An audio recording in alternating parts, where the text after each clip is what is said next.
So everybody knows that the Philippines is Tekken country, but did you know that it has its own special history with the Versus series? I spoke with one of the local FGC historians about how the Philippines created its own playstyle for Marvel vs. Capcom 2.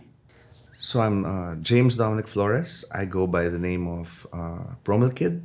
I've been playing competitive fighting games since 2003, starting with Marvel vs. Capcom 2. And since then, I've dabbled into all the newer generation fighting games, specifically having a preference for games such as the newer Marvel games, Mortal Kombat games, as well as Blaze Blue Cross Tag Battle.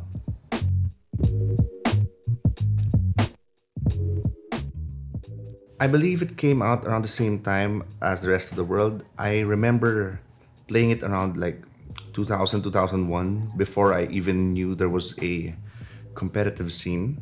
When I saw people playing it in the arcade, and if you try to look over the past archives and back in the forums where people tried to contact each other in the Philippines, they've been posting and recording some as much footage as they could. So, yeah, it was very popular when it came out.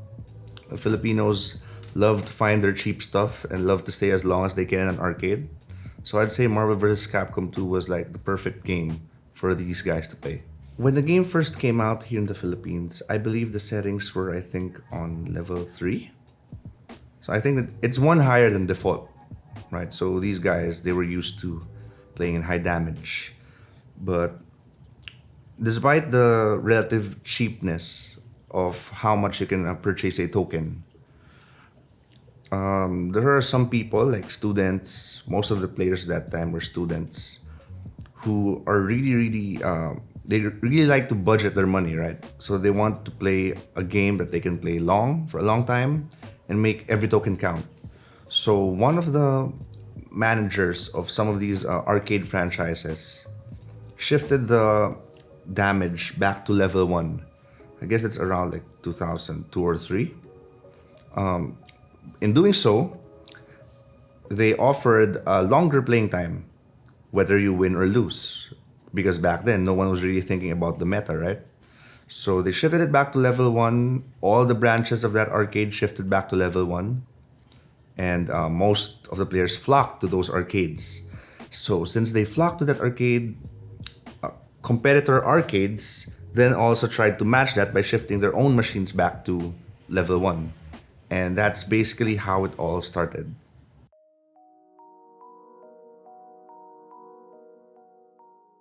After thinking about it a lot, I think I could divide the meta of the Philippines from back then until today into a few phases, right?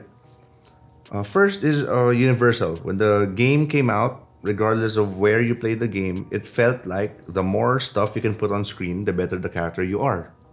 Blackheart, Doctor Doom, right? A Cable, Sentinel were all good. Storm because she can run away. And then the only good rushdown character was Magneto.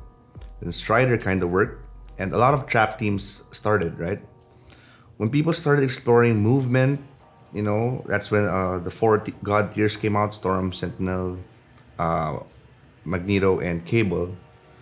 The Philippines started to mesh around one team, right? There was a tournament out of like 24 players, like 20 players brought the same team that they affectionately called it Team Philippines. This is back in level 1 already. So they called Team Philippines Storm, preferably with variety assist, the Upward Typhoon, drones, and Cable. So everyone just loved calling Team Philippines. And then since it was level 1, the Storm sent DHC didn't do too much damage. So they eventually switched the order to Storm, Cable, and Sentinel because Lightning Storm would to Air Hyper Viper Beam would do more damage. I mean Ground Hyper Viper Beam, DHC, right? So everyone played that team, Storm, Cable, Sentinel.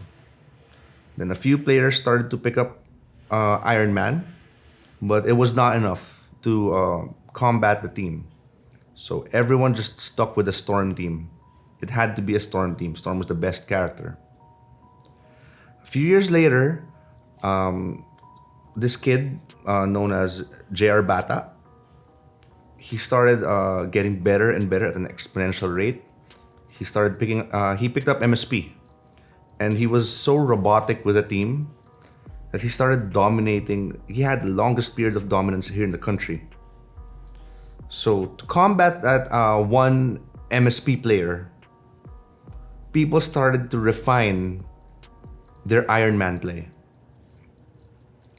They loved to refine their Iron Man play to the point that there were so many Iron Man Psylocke variation teams. We have Storm Iron Man Psylocke, Magneto Iron Man Psylocke, even Iron Man Cable Psylocke. They just wanted to play Iron Man Psylocke. And they were basically playing what we call the risk reward game.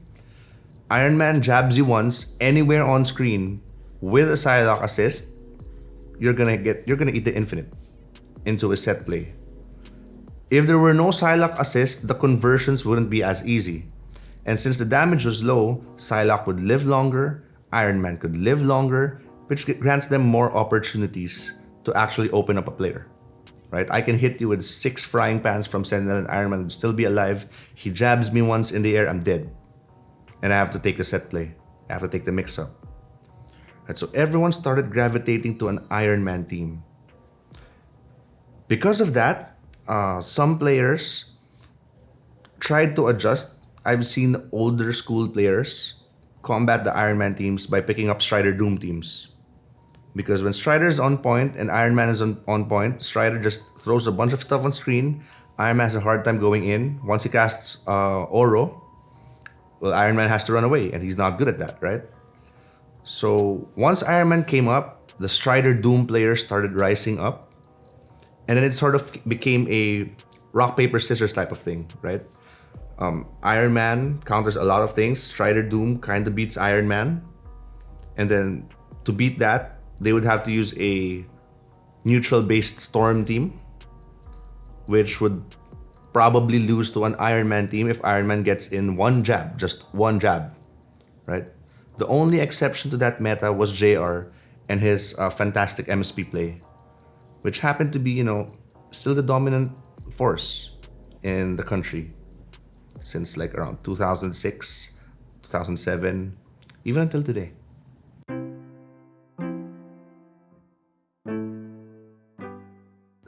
The Philippines has our most favorite, our proudest low tier user, Anakaris Curse, also known as the Mummy in SRK.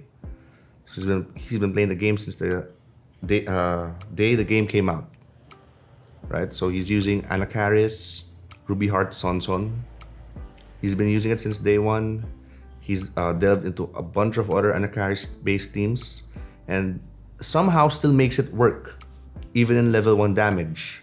Because it was a double-edged sword. Anakaris gets to live longer. He still keeps his strong damage output, right? So, but he's still vulnerable to all the things that kills him in level 2. Now, Anakaris Curse is one of the most popular low tier users here and possibly in Marvel 2 lore all over the world. Unfortunately, he's probably the only low tier user with notable results in the country because in a level 1 meta, low tiers just really drop off. Maybe a couple of high mid tiers would rise up, like say Iceman, maybe a Silver Samurai. Anyone that can hit you with a bunch of hits. Because low damage is all about number of hits, not quality of hits. So BB Hood is probably better here. I've seen good players go really far in tournaments with Iron Man Cable BB Hood. They can do the triple team if they just want to kill your assist and know that you can't punish them. Or you can just infinite build the meter. BB Hood projectile still a good assist relatively.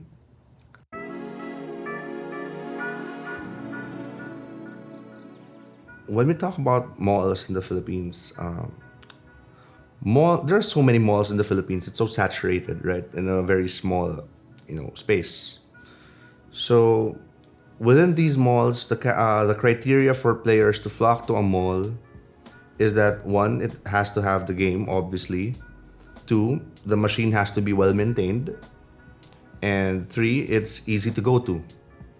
So, given that, it doesn't matter which arcade you go to, or rather which mall you go to, but rather what matters is which arcade you go to. Like the bigger malls would have two arcades, two different franchises.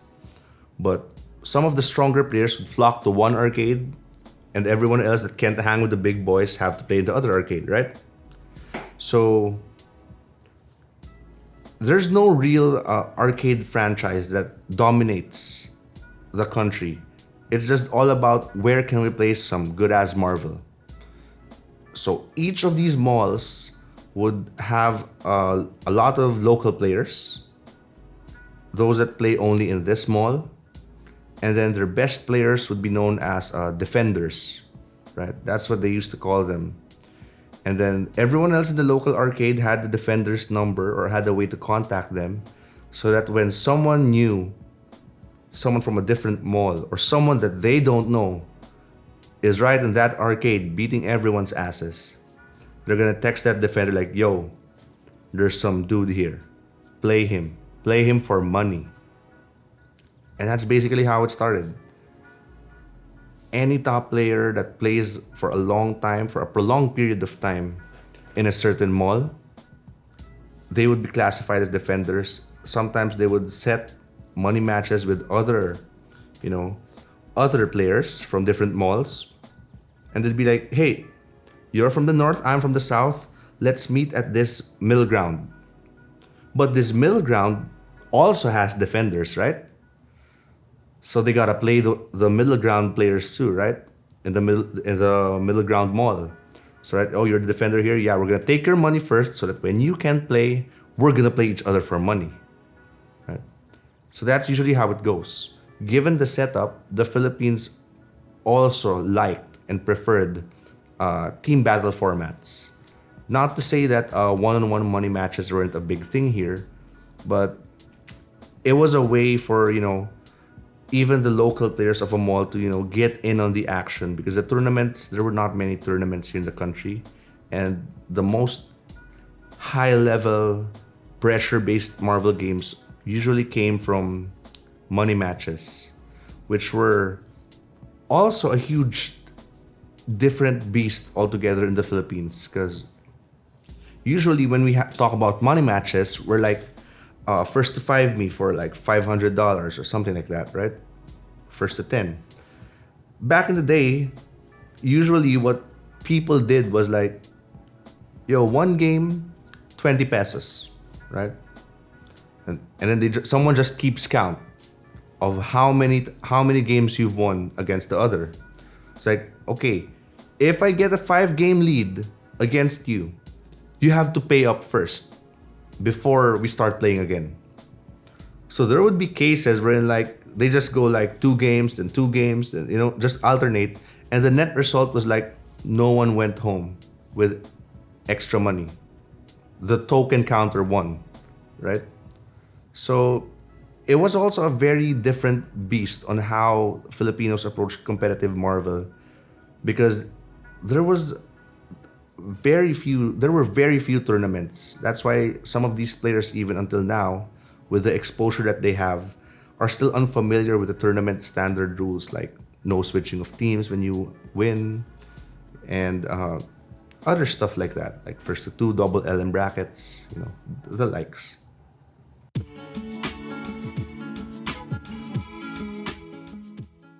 The Marvel revival here in the country started off as a pet project by myself.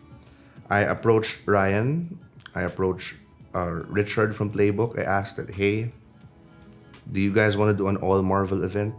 And they're like, sure, let's do it. And they liked it so much that Champ just ran away with it. So I'm very thankful for the support of Ryan and Aaron and Richard and Ron and everyone from Playbook, right? At first, we were trying to do level 1. Like, give them time to adjust to level 2 settings. But in the age of social media, the internet, everyone's getting exposure. Some of the players already see that, level 2 is the way to go. Level 2 is how their skills can be validated. Because no one likes to be called like a scrub, right? No, just because of different settings. These players may not have the ability to travel, but these players, I'm pretty sure, when given the call to adjust or given the challenge to play against this top player like a Justin Wong or a Sanford or a Chaos or a Yipes or a Duck Vader or anything, they would pick the challenge. And Ryan has been very good with Ryan's been very good with communicating to the players that, hey, we have to do level 2 not because we're looking for validation from other people, but because this is the standard. And well, it's a lot harder to set up level 1 tournaments because the Philippines is, third world country. Not everyone has ever touched a Dreamcast to play Marvel 2. Not everyone has a PS3 or an Xbox 360 or, even a PS4. So a lot of these players played only on the arcades. But at the end of the day, it's all gonna boil down to if it's gonna get local arcade support, right? I know some arcades have switched to level 2, but there has not been a universal call to switch to level 2, unlike the one in level 1 yet, right? These games lived off the arcade scene in the Philippines. They are totally different from, the PS3, PS4 generations, of online gaming. The arcade is all they have. And until all the arcades or most of the significant arcades switch to level 2, it's still going to be, a very sensitive spot for most of the players. But I do believe that, at the end of the day, whether it's level 1 or level 2, these players would continue to play because they love Marvel. They love Marvel 2. And sometimes that's all you really need to keep the community growing and fighting for over 19 years and beyond. So thanks again to James for dropping all that knowledge and history about Marvel 2 in the Philippines. So what do you think of this playstyle? Would you ever try it? Let me know in the comments. Make sure to subscribe if you enjoyed this video. And if you're ever in the Philippines and want to play with the Marvel community, I'll let James tell you where you can find them.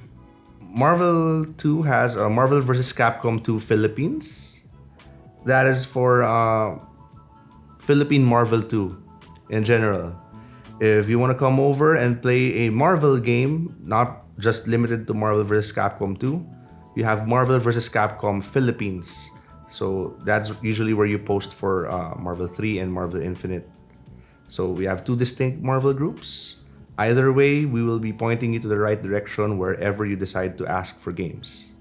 Well, you can find me, you can tweet at me at JamesDA Flores at Twitter. If you have something to ask about Marvel or, some of the local games, not just limited to Marvel, if you're gonna go look for me, you could ask me about the NRS scene, or if you want to play some BB Tag, just hit us up. Just tweet at me and I'll be sure to get to you as soon as I can with information that's going to help you enjoy your Philippine fighting game community experience.